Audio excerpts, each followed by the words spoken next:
来看看最近的发展，川普新任要任命。俄乌特使说是出炉了，这个是凯洛格，那么职位叫做乌克兰跟俄罗斯特使，那同时兼总统特助，会是川普第一任国家安全会议的幕僚长过去啊，所以呢，这次他说要主张冻结主要战场的战术，表态过说他是这样讲的：乌克兰不上谈判桌就切断援助，也告诉俄罗斯说必须加入谈判，否则要怎么样呢？协助乌军。歼灭你们！哇，这我们跟我们的那个话术黑熊部队蛮像的不知道。但总之，泽伦斯基现在的态度必须要认清现实，所以他的态度软化了吗？他的发言被解读说预留了退路，因为近日谈话里针对领土完整、战争时程还有克里米亚这3个议题的措施，跟过去比较起来，看起来已经在做让步的铺垫，而乌克兰已经做好最坏的打算。这个是自己的前副参谋长他说的。他受访表示，乌军已经提前想过最坏的情况要做准备，那就是当美国新政府正式上任之后，停止所有援助，包括了军事武器、财政资助，甚至在美国的盖洛普，这个亮哥上次在我们节目上就提到过盖洛普的民调就显示了，高达52%乌克兰人希望战争尽快结束，代表这个国家必须要做出领土让步，也在所不惜啊。所以外界普遍都预测川普不会再给乌克兰任何的援助，只要战事赶快结束，当然就是要割土来结束战争喽。那乌克兰被说危机四伏啦，不止北韩有逆袭吗？俄罗斯也跟胡塞组织这里做了一些交换，叫做反舰飞弹技术，还有雇佣派佣兵的这样的合作。那还有10万枚的乌克兰炮弹被报道出来说，居然是哑弹，这个是英国卫报的报道。乌克兰的国防部在查有缺陷的炮弹里到了前线居然没办法用。打出去不会爆炸，这个至少有10万枚这么多来自乌克兰自己制造的120mm 的炮弹前线的士兵们从11月初开始反应的，就现在正在查是不是有所谓贪腐的问题才会制造出哑弹，让前线的这个官兵就像是当人肉盾牌一样。路透社还报道，拜登呢还要再援助乌克兰235亿元的武器，哇，这个看守期真的做很多事，很忙准备再增援台币大概235亿嘛计划提供的包括了多种反战车武器最特别被认为说地雷也在给咯，还有无人机刺针飞弹多管火箭系统就是要让你好打好满，打好打满没有要让战争结束吗？或者是甚至进一步要求乌克兰不是说你想川普就说赶快上谈判桌，但这个拜登的指令是什么？刚好相反，他要求乌克兰增加士兵上战场把目前他说现在兵人数不够本来是25岁要上战场的士兵招募，现在降到18岁，这样现在目前有100万的士兵嘛乌克兰不够，还要再增加更多的年轻人上战场，那要干嘛呢？这对乌克兰来说，是不是现在他们的回应是说，现在是人再多也没有用是装备不够增加士兵只是转移军援延迟的注意力而已吗？所以乌克兰会不会在数个月之内？不过川普是说他上任之后马上是不是1月马上就要割让领土呢？拜登就急改关键的军援政策所以各种的政策变化，拜登现在的影响就到最后这50几天嘛。那乌克兰还去拜访了南韩。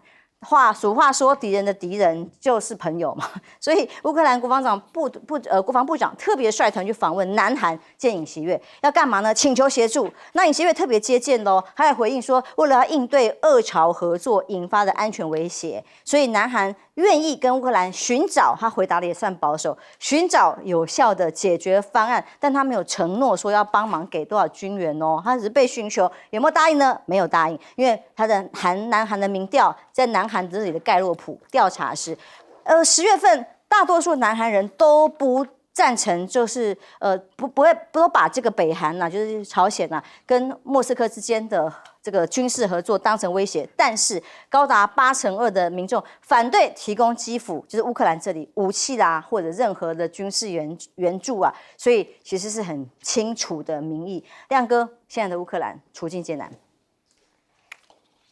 其实川普这个俄乌特使他用这样恫吓俄罗斯是没有用的啦，因为俄罗斯知道川普不可能再出钱嘛，你什么叫做协助乌军歼灭你们？那你要出多少钱啊？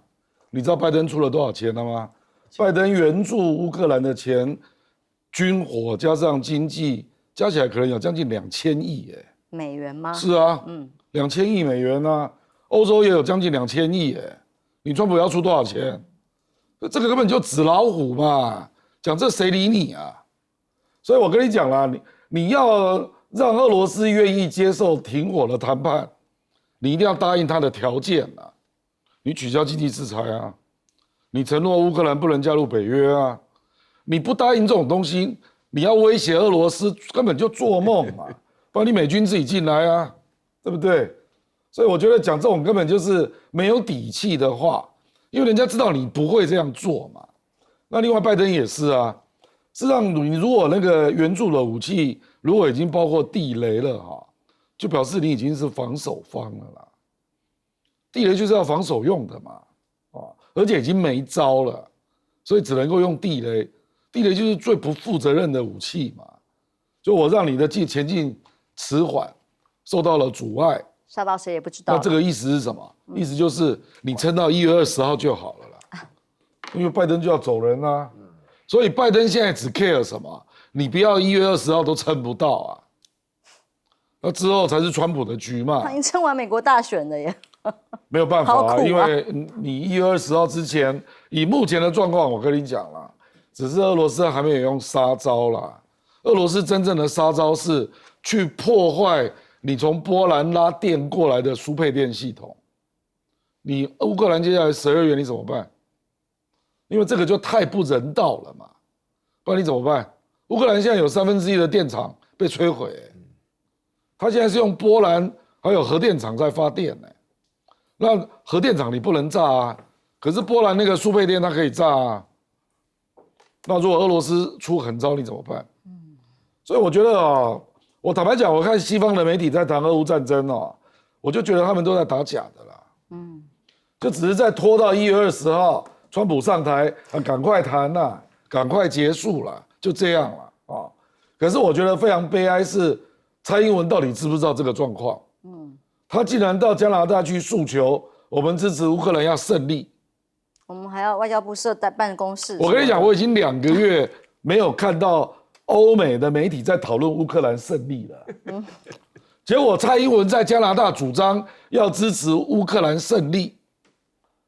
不进入状况也不要到这种程度嘛，而且他有没有代表我们国家啊？他还主张武器优先给乌克兰，对，不用给台湾。台湾可以，台湾还有时间，我不知道他是什么意思请问这个我们国防部同意吗？赖清德你同意吗？这个要表个态吧，不然我觉得国防部跟外交部要发新闻稿否认吧，不然前总统怎么可以讲这种话呢？说美国我们付了190亿的武器还没到他说你慢慢来，我们还有时间。那你是叫他优先给乌克兰吗？是啊，他是这样说。这个是我们国家的需要，所以我就是要问，这个是不是我们民进党政府的立场嘛？这多可怕啊！你可以让一个，我说幸好他只能够去加拿大，不能去英国啊，不然他到处都讲这种言论，人家还以为你台湾真是。你是干嘛？世界第一用现在全世界还找不到你这种国家。接下来搞不好去美国，美国再讲这一套的话，我知道吧？你去看，请蔡英文去看一下盖洛普的民调好不好？乌克兰人宁可要让渡领土，52%主张和谈，你还说你要主张胜利那你是不是主张乌克兰也要征兵啊？把那个征兵的年龄从25岁降到18岁啊？不，他人不够啊，还是你台湾要出兵是不是？不知道你这个前国家领导人是在干什么怎么有一个政府乱成这样呢？我坦白讲，我没有听到我们国防部、外交部跟赖清德讲这种论调啊，大家都说要去吹啊，美国还有国会议员来这边说我们要帮你吹箭，对啊。结果你现在对外说，你不用急啊，不用啦，不用。先给乌克兰。是。我真的希望总统府出来纠正一下吧。而且蔡英文前总统可能会比赖总统还提早进到美国本土，我是指卸任之后。委员怎么看？那拜登在所谓的看守期，哇，真的做很多事情哎，尤其对乌克兰。因为川普很忙啊，川普要在上任的第一天就要干2件事啊。第一个，24小时内结束俄乌战争啊；第二个，24小时内这个加拿大跟这个墨西哥要加25%的关税啊。他真的很忙哎。为什么这么忙？因为眼看着拜登在恶搞一些事情，而且越搞越多。现在拜登所做的事就是挖个坑，要让这个川普来难收拾，因为尤其是俄乌战争，俄乌战争是拜登挑起来的，然后不知道什么收拾。那假若川普把它给结束了，那你说地位怎么样子？你在整个美国在全世界的地位里面，马上被评价下去了。所以在这个的情境里面呢，我们自己一定要谨慎小心，一个小国不要随便掉进大国博弈里面，变成人家操纵的棋子。乌克兰的命运呢，我们台湾必须引以为戒，不要以为鸿福将至啊。当时泽伦斯基就认为鸿福将至，结果是大难临头啊。今天台湾也是一样，一些的国安官员，一些什么堂堂上面放话的那些人，在我看起来里面呢，通通都是比泽伦斯基还差劲，不晓得差劲多少倍的人。举一个例子，刚才讲 CPTPP， 还讲一个事情，说哎呀，因为没有共识节，所以我们不能加入，跟共识节有关啊。你告诉我，所谓的没有共识节，就有人有赞成，有人有反对嘛？那你告诉我谁赞成？我今天上节目前，我翻遍的资料，请办公室帮我找所有的这样，我找不到在会议里面，在 CPT 里面有支持中华民国的国家站出来，你知道为什么？因为很简单，现在 ASEP 操作起来的结果，对中国大陆讲起来有没有 CPTPP 没有那么重要，但是呢 CPTPP 没有中国大陆是不行，因为都是工厂，只有中国大陆是市场。台湾这样经济还是一个工厂，多一个工厂对 CPT 没有帮助。这美国退出对他压力是很大，因为美国是市场，所以在这个情况下，宁愿要市场的中国大陆怎么样也不会要再来一个工厂的台湾吧？这一点基本常识都不懂吗？我不相信，是大家全部都在装傻，全部都在骗人。韩国人都懂一件事啊，北韩都行动了，韩国人这时候讲过说，我们考虑一个那个话，就模棱两可，什么有讲，他什么都没讲。台湾很行动啊，我们的英式会战送，对吧？蔡英文更简，我们还没拿了，给哇，有够气别个，是吧？这是什么？这证明无知。我们已经认为尹锡悦是韩国近年来最无知的一个总统了。我们蔡英文还有现在我们的国家单位啊，比尹锡悦还糟糕哎。任老师的确，乌克兰的处境，我们被拿来借镜，还说要成立办公室，人家意愿不高，这真的是很尴尬。乌克兰现在已经这么惨了，他说要成立代表处，对，代表处更严重哦，这真的是不可思议。我这几天，我们系上连续有德国人、瑞士人、法国人来演讲嘛。那饭后的我都是负责这个跟他们在一块，也不是说负责了，就大家吃个饭聊聊天。通通问到台湾的处境啊，就是说有没有做好，然后呢，里面都讲到说，听说台湾都已经准备好了啊，但是看不出来啊。我说你讲错了啊，你看不出来原因是因为我们没有准备好啊，你这个要搞清楚，这个不要听到报道乱七八糟。只有心战喊话，因为他们讲的话呢，他们觉得原来之前的时候要考虑到这个地域危险啊，经过一代的邀请，我说危险倒是不危险的，但是真的是没有准备好。我首先要第一个强调，这个战争事情是在扩大哈。那乌克兰人呢，就是请大家注意啊，这个52%的乌克兰人，他们赞成什么？他们赞成说，即使割地都希望停止战争。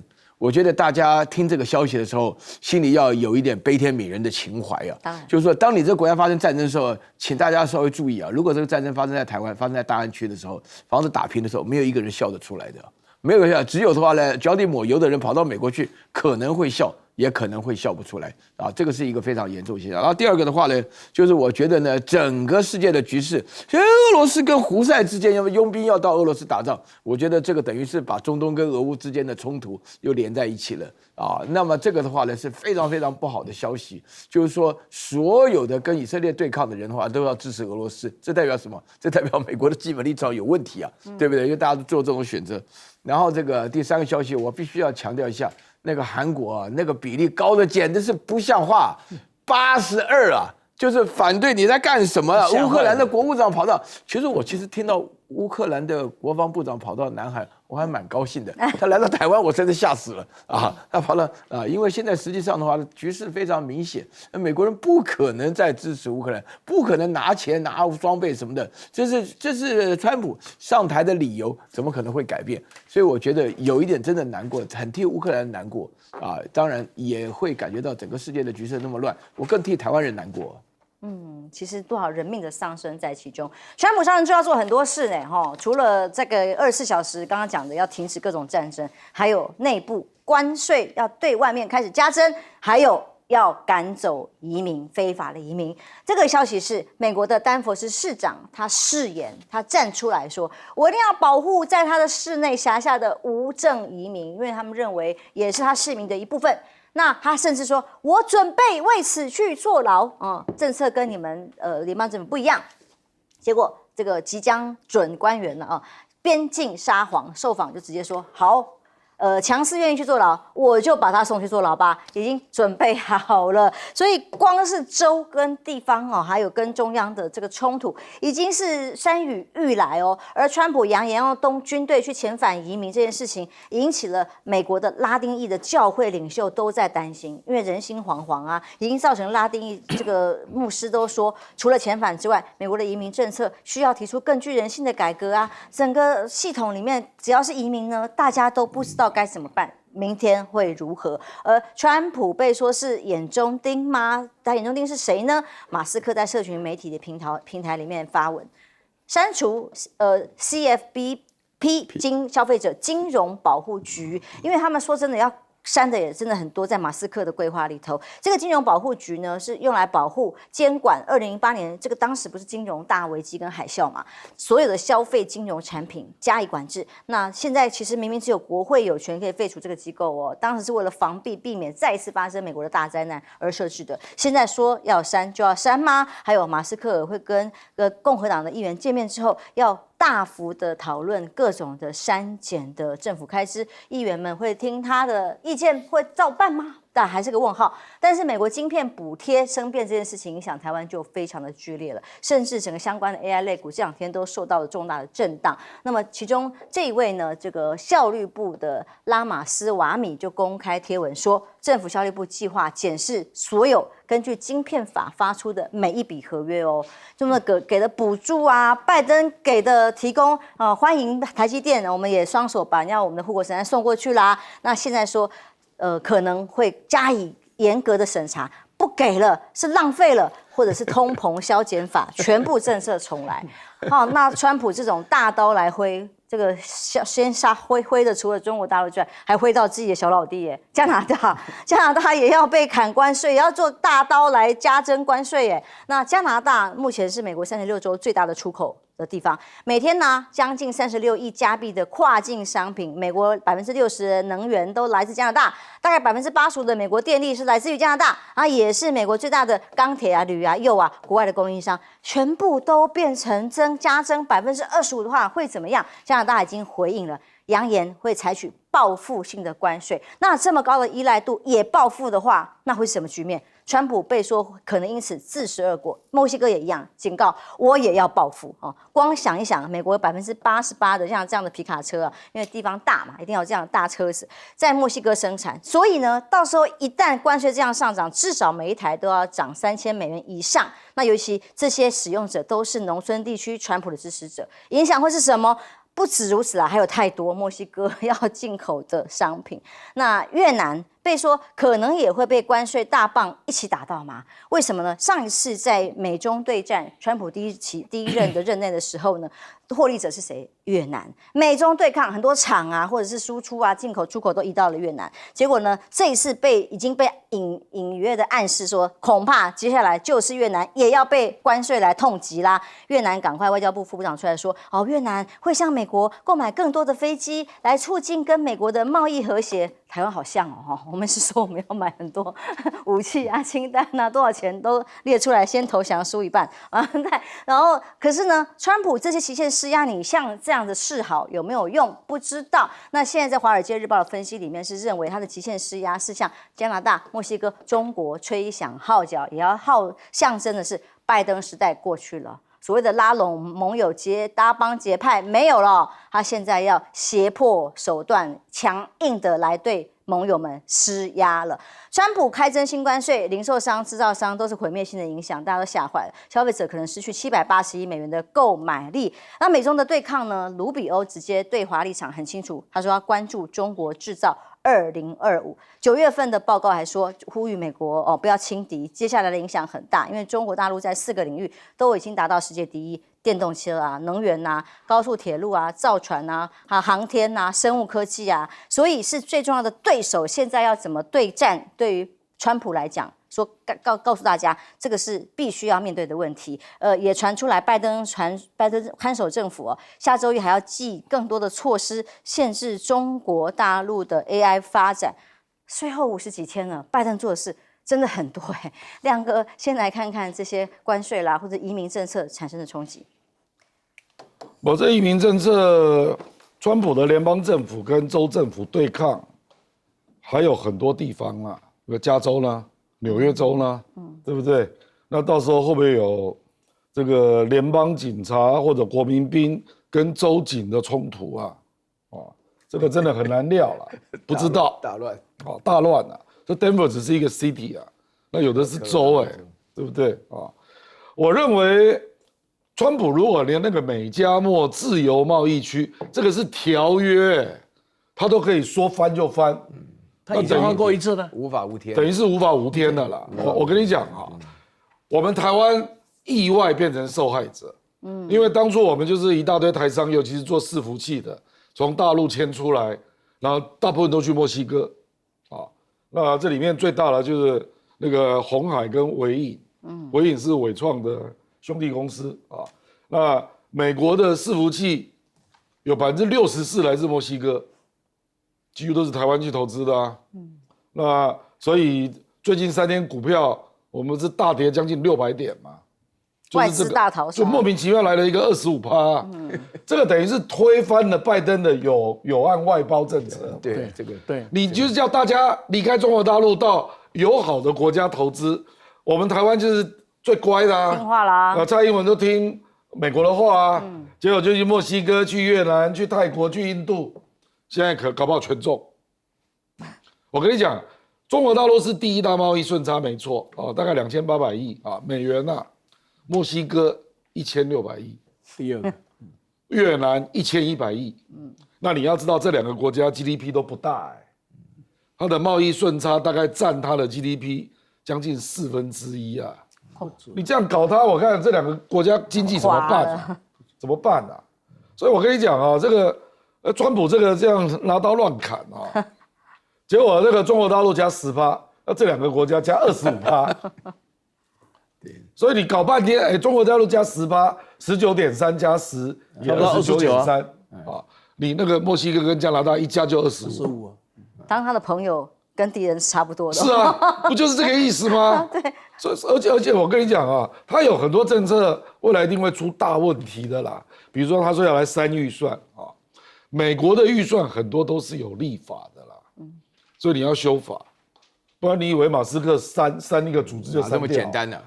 国会要通过法律，所以我跟你讲，到时候共和党跟民主党就在里面发生激烈冲突，因为席次没有差那么多你这个一定要，你要比如说，因为这个国会议员就讲了很大的实话有很多关键的服务跟福利都是要修法的，不然编制跟预算都是法定的你怎么删？所以这个也是吹牛啦。那马斯克跟川普就是同样都是吹牛大王嘛。他说他要3、2兆啊，我跟你讲啊，美国法定预算全部扣除之后，他的6兆预算只有1.7兆是行政单位可以用的啦。你怎么3、2兆？不修法绝无可能的。对，军人的薪水。休息一下，马上回来。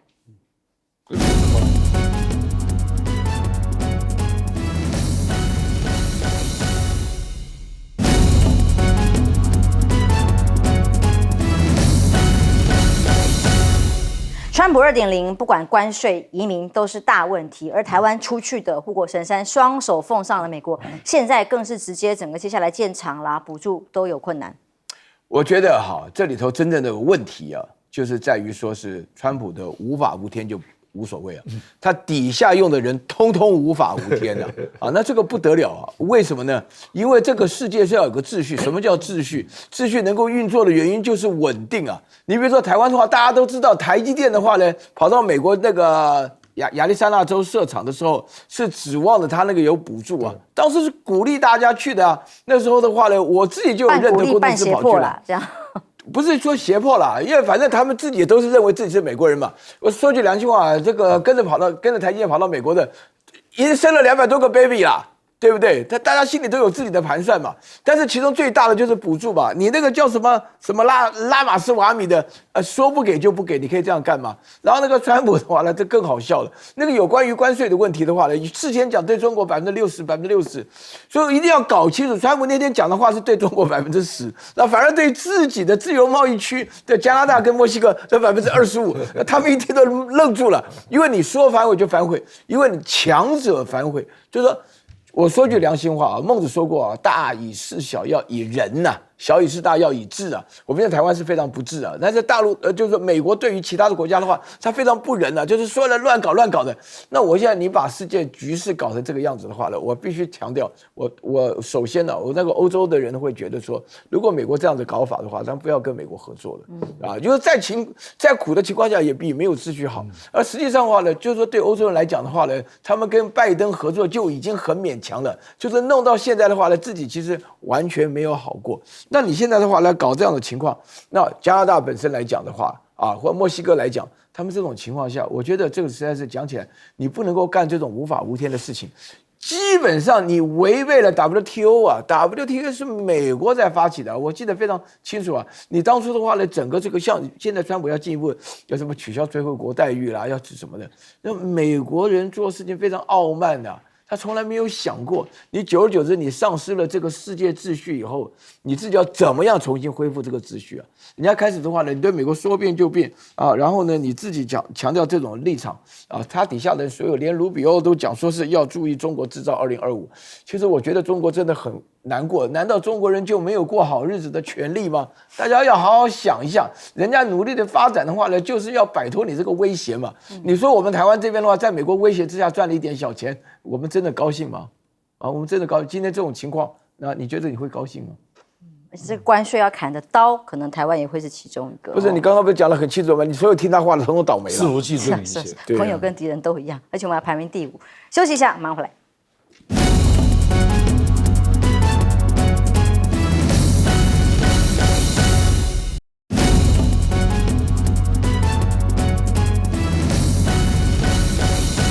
川普不但在受访或者是发讯息告诉大家说，我关税这一招不是玩假的，上任第一天要做的宣布跟措施，大家都准备好了吗？委员是2个没有准备好的国家现在被当头棒喝，一个叫加拿大，一个叫墨西哥。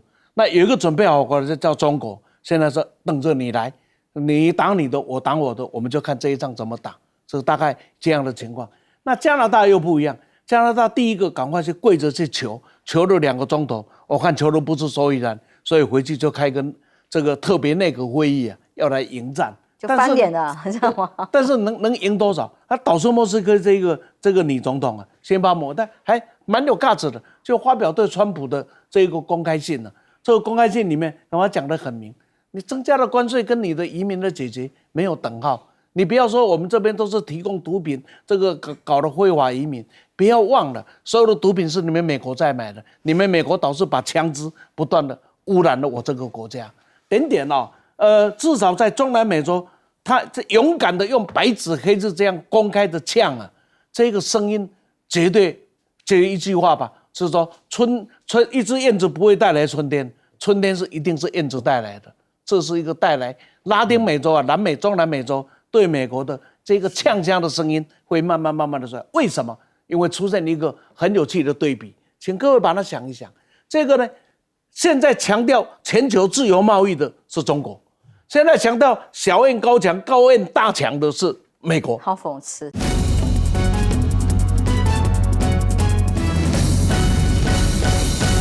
观众朋友，欢迎收看 TBS 新闻大白话，我是王浅秋。首先来看看在国际以及国内议题里头，昨天呢看到马英九基金会邀请的这个学生访问团来到台湾落地了，行程是哪里呢？都非常的低调，是因为来自于包括陆委会啦、各种的官方的建议跟要求嘛。那因为还没来之前，沈伯洋啊，黑熊部队代表沈伯洋就已经先放话了。现在任何的交流哦，大陆的朋友只要到台湾来，通通都是统战的一部分，不管做什么都是哦，包括买我们农产品吗？我说任何事情通通都是。所以呢，还有匿名的官员特别跟媒体爆料，像《自由时报》爆的料，说有陆生呢，通通都有统战背景，都是共产党员。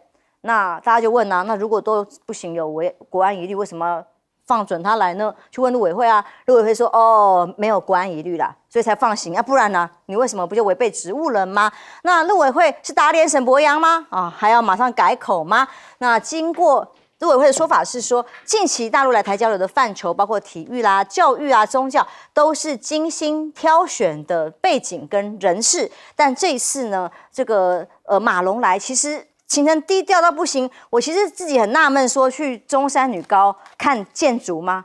去参访百年建筑中山女高，到底有什么建筑可以看？那是因为被建议啊，还不能跟高中生有交流。当然，除了段考时间到了之外，这个怕被认知作战，怕被洗脑，说是心智不全吗？许淑华民党的市议员就说，这是中共的统战新策略，他透过明星啊、艺人啊、包装啊，渗透台湾，哎呀，产生中国人好厉害、很亲切，消磨台湾对中共军事威胁的警觉心。难道只要有任何有正面的、是好的，都不能够感觉得到，不能够看到，只能说高铁没靠背这种言论才可以吗？进不了 CPTPP， 这个是今天各报的头版消息啊，除了《自由时报》哈，《自由时报》说这个民调里面，今天早报大家有看到吗？告诉大家说，其实年长的民众比较容易被认知作战，那这样的话，干嘛担心年轻人呢？是不是？好，进不了 CPTPP 是过去我们民党政府一直跟大家保证，我们马上就可以进的这样的组织，但是到了现在最新可能报道，因为还没有正式宣布，报道就说已经有内部的结论出来了。这个组织告诉大家，这次包括台湾跟中国大陆的入会，通通被搁置，理由是因为一中政策棘手政治问题，没有办法去直接达成共识，只好先搁置，甚至还说是不是有越南啊、新加坡、马来西亚从中作梗啊这些问题。那加拿大的智库亚太基金会说，台湾的问题在于还没有跟某些成员国之间达成共识，尤其是马来西亚跟新加坡。新加坡不是刚刚发公开的新闻稿打脸台湾吗？而 CPTPP 成员国已经决定不按照原先的先到先得这个原则来处理，现在就全部直接搁置，先处理后面的。所以蔡英文前总统在11月18号出访之前，去到加拿大去啊，就还说因为他去加拿大出访，加入 CPTPP 前景受到瞩目，这一次的主办就在加拿大，或者是我们搁置啊，这个经贸办的官员是说，其实呢有各种政治的考量啦，根据惯例啦还是要看声明才能回应啦。那林俊宪讲的更有意思了 ，CPTPP 为什么怎么决定呢？来自于美国的态度。川普当选，对于区域的集体都是保留的态度，所以才会这样嘛。问题是，美国并不是 CPTPP 成员国，好吗？那如果加拿大蔡总统都已经去了，怎么没有表现出一些真的正面积极的效果呢？而国安人士又是由我们的国安不具名人士向路透社外媒来发表谈话，说什么呢？说台湾跟相关方面的国安官员示警的。很可能在赖总统10月30即将出访的行程前或后，又会有大陆的军演2024C 吗？那也像美国后任即将到任就职的川普来宣誓，第一岛链是中国大陆的禁脔，哇！真的又是向外媒来外销转内销吗？那是不是要居民公开跟国人讲清楚嘛？不是国人也要有心理准备。那么中共准备军演是还要特别进一步澄清哦，这个又是来自于三立新闻的报道，说是借赖清德出访是借口。中国大陆的目标是美国，而且规模会比前2次都还要小。哎呀，小打小闹而已吗？发言人郭雅慧说，如果假借台湾总统出访为借口发动军演，将是对于区域和平稳定现状公然挑衅。挑衅什么呢？川普上任之前，对于拜登的看守期来讲，真的是觉得大家惊讶啊。动作有够多的啦，而且很大啦哦，因为光川普关税即将大刀要砍下来之前，被说最伤亚洲，但是台湾有自外于其中吗？当然不可能，因为美国的前10大的进口国6个在亚洲，台湾是排第5名，首当其冲。对美国的出口总额是762亿美元，占台湾出口的17.6%，所以接下来也会变成下手的目标吗？尤其是晶片补助，今天台股，昨天外资大逃杀，今天台股也不妙，都是因为来自于各种政策上面新的公布，都说，川普啊，对于晶片补贴台积电，不是我们被邀请去落地的吗？要补贴来鼓励我们去在地设厂的吗？现在对于政府效率部人员都说，这个叫做浪费钱。会检视合约，不想给了的意思。所以晶片法给台积电66亿美元，是这一次拜登有说要赶快马上要给的咯。但问题是呢，接下来如果不给，新建3座晶圆厂的补助会告吹之外，后面还会有哪些措施还很难说。所以中美在谈什么呢？我们来看看49岁的这个3名美国公民获释回家了，有3名互相在中美交换球。让本来流失在中国大陆的可以顺利的回到了美国，这是目前在拜登任内想要留在自己身上的功劳。亮哥，我们先来看看在陆委会对于所谓建议马龙的行程里，先说到非常非常的低调。我觉得这个不是针对大陆人士啦，而是因为这是马英九办的啦。如果不是马英九办的，那绿营不一定会这样倾巢而出啦。比如说我也在陈水扁任内的时候办过台北羽球公开赛啊，林丹也来过啊，谢信芳也来过，张宁也来过啊，没有人在报道啊，这次为什么会这么高规格来伺候你？因为是马英九办的，你看出来的都是绿营的政治人物，所以我觉得他们实际上沈伯洋每次都是针对马英九在斗争嘛。所以我跟你讲，就是不然大陆的各行各业的精英来台湾，事实上都太多了，你怎么不去斗争？而且中国大陆有很多领域的精英都比台湾还要厉害啊。那以前他们也都不讲话啊，所以我觉得这个就是因为马龙是马英九邀请的啦。如果马龙是台湾的桌球协会邀请，不会有新闻啦。当然他会有很多粉丝啦。可是不会上纲成变成政治新闻啊！那你看陆委会他的回应，事实上就是本于两岸要维持交流的原则嘛，所以陆委会就说没有违反国安问题啊。不过他限制很多啦啊，比如说马龙去高中参访，那不能做真正的交流，只能够欣赏校景，100年建筑啊。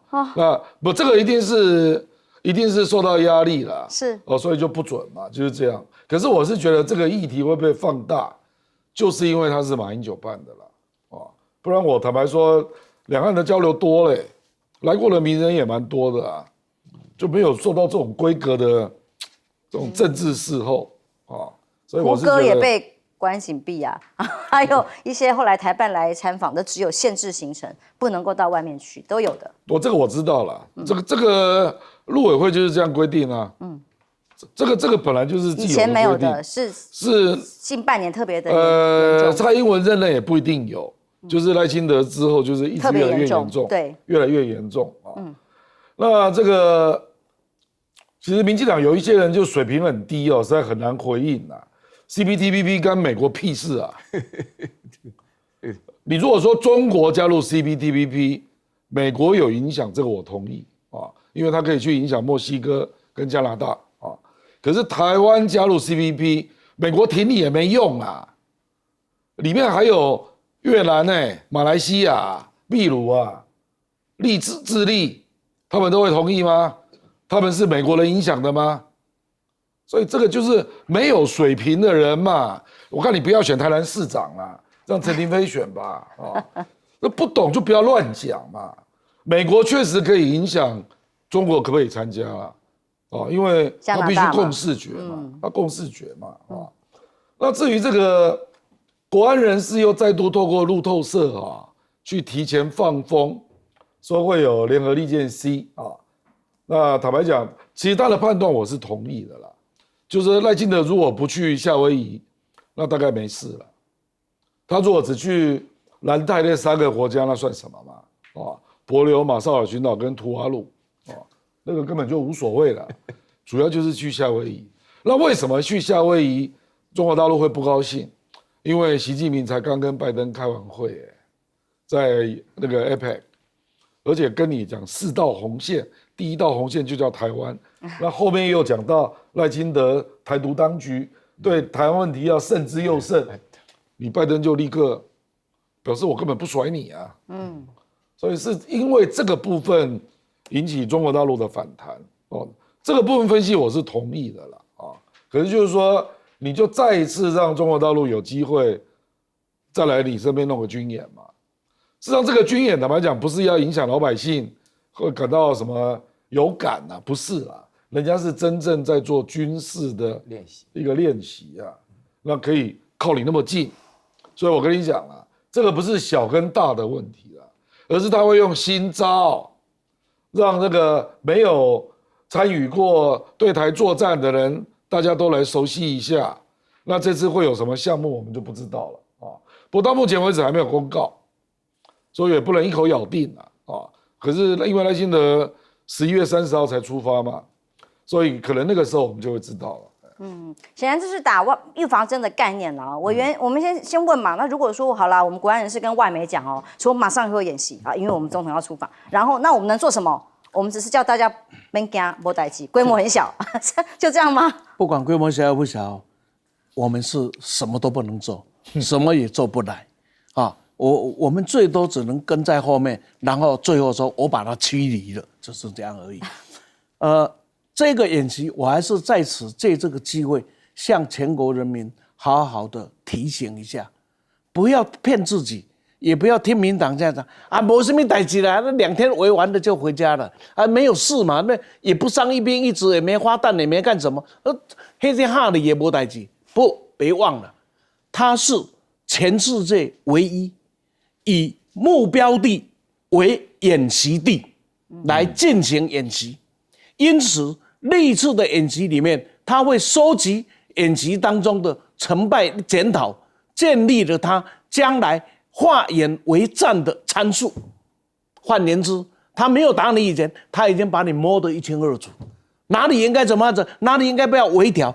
你告诉我，世界上有哪一个地方的演习是以目标地拿作为演习一点，然后我们说没代志，没事，我真的只有摇头叹息。不能把人民的生命如此的玩忽那至于这个赖清德这一次的出访，经过了夏威夷会不会出什么事，我不敢讲，但是我认为出事的几率会比不出事高。这个呢是拜登跟习近平刚谈完话之后，大家刚握手言和之后，你一转手就说 I forget 我忘了。那我想这个是在国际大国政治里面的操作，美国是站不住脚的。紧接着我们不是讲台湾跟大陆现在形成一个很明显的对比，是自信跟自卑的对比。我这句话很重你想想看，台湾的艺人五月天阿信、伍佰、周董，这个呢蔡依林，甚至以前的 S.H.E， 过去现在退休的费玉清，他们在大陆的演唱会那多疯狂啊！尤其是五月天跟伍佰的演唱会简直不能收场啊！他一进场以后几乎没什么唱，下面就唱着他的歌，他就带着大家一起来唱。假若大陆是这样子的面对台湾的艺人，而台湾面对大陆的艺人是什么？中共呢？统战呢？是来认知作战呢？你告诉我，输赢还需要去判断吗？所以一个是自卑下的自卑阿 Q 症候群呢，还有恐共症候群。这症候群就是说集体行为哦，我不是一个两个哦，是，所以我昨天才会半开玩笑，也是很认真的哦。沈博也应该去做一下健康检查，生理跟心理的健康检查，因为他的很多的回应太出乎我们的想法跟意料了。袁老师，到底我们怕什么？教育部可能怕我们的高中生会想要到大陆去念书。其实今年光去大陆念书有3000人，但大陆学生到台湾来已经清零了，没有了。那国安单位怕我们的幼苗心智还没有健全，会被认知作战啊。我坐在亮哥旁边呢，就是第一点、第二点、第三点，我都提出一些比较不一样的看法。第一个的话呢，早先呢是针对马英九这个说法是有效的，但是别忘了胡歌来的时候啊，大致也引发了这种消息。这个呢就是自卑的阿 Q 啊，这个阿 Q 原来大家看过《阿 Q 正传》的时候啊，阿 Q 是盲目的自信，现在变成盲目的自卑啊。说句良心话，浅秋你问我啊，说这个到底在怕什么东西啊？这个盲目的自卑啊，就是觉得说很不行，这个胡歌不行啊，就觉得我们的长相林俊宪长得不如胡歌。啊，就觉得说胡歌来了以后抢走了我的粉丝。那另外的话呢，又讲到马龙来的时候啊，就是说我们正在痴迷于疯狂中华棒球队得到了全世界第一的时候，是吧？然后马龙一来的话呢，让我们本身的话发展非常非常受到压制。这个真的是一个盲目的自卑心理，因为这个实际上就是陆委会本人一讲话一锤定音啊，他本身要经过审查的。说句良话，这审查的过程当中是比较严格一点，但是可以忍耐啊，对不对？他们也是按照规定申请的，而且马英九刻意的低调啊，都是萧旭晨在讲话，没听过他讲话的。那第二点的话呢，我觉得 CPTPP 啊，那个林俊宪，你刚刚提到的林俊宪要选台南市长是啊，我在开玩笑，这个 TPP 什么还有什么美国做主，美国川普就主动退出的，对，人家根本就不搞这个东西啊。那现在川普又回来了，你照理说啊，你应该大声讲啊，这种东西川普都不要的，我们要他干嘛？对不对？你现在要拍美国法院拍到这种阶段，你要把它讲清楚嘛，对不对？然后呢，第三点的话呢，就是说呢，有关于这个赖清德要访问哪里啊？其实说句良心话，这种访问式的外交真的很难过。原来都是到中美洲去，现在中美洲基本上所剩无几。那个3个太平洋岛国加起来人不晓得有没有我们文山区人多。我真的还蛮怀疑的，没有，肯定没有，真的没有啊！可文山区人数是台北市人最少的区啊。好，那讲起来，我们把老全里都扣掉，他搞不好跟老全里差不多多，你知道吗？哇，比老全里多一点。对啊，那好了，不管怎么讲，老全里好，就是想尽办法要辅导啊。不管怎么讲啊，赖清德现在的话呢，大家看一下地图啊，去太平洋岛国绕到夏威夷，然后美国再准许的话，那基本上是相互打脸嘛。我觉得的话呢，有没有演习其实都不重要，最重要的是什么呢？最重要的是你做这个时间就要放话，期待演习来，不怕，真的不怕，你讲什么都没有用，都不怕，真的都不怕。